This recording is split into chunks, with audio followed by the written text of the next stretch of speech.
is Maynette Smith, and I'm lead of independent assessment here at Kennedy Space Center and the Safety Mission Assurance Directorate. I'm a child of the 60s, so I grew up, watching the space program grow up. Some of my earliest memories are Apollo 8 and the astronauts circling the moon on Christmas Eve. My dad was an engineer. So he inspired an interest in me in science and in engineering, and I still remember sitting on his lap at the age of 8 watching Neil Armstrong set foot on the moon. And from then on I really wanted to work for NASA.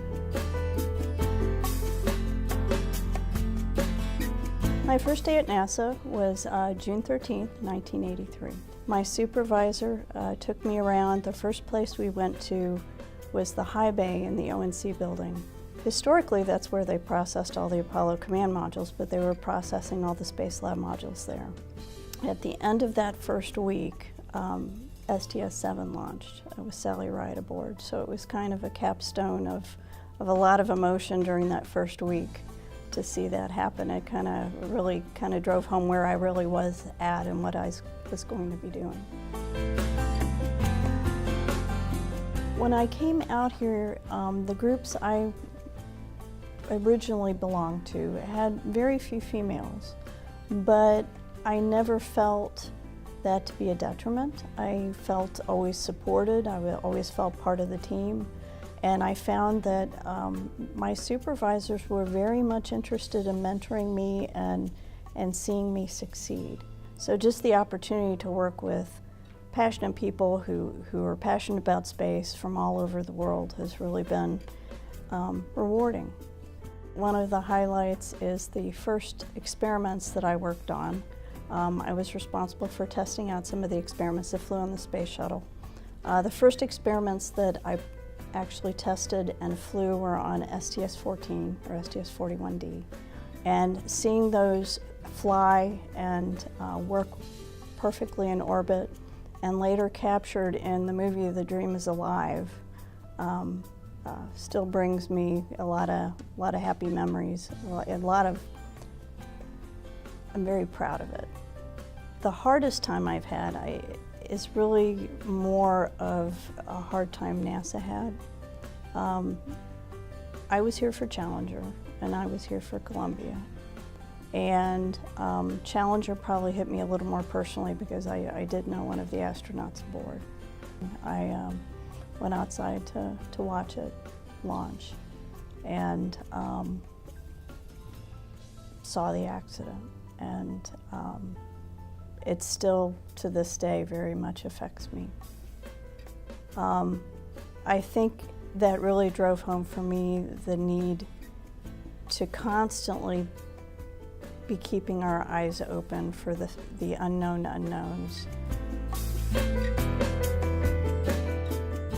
I've had a number of people that have been a great influence on me.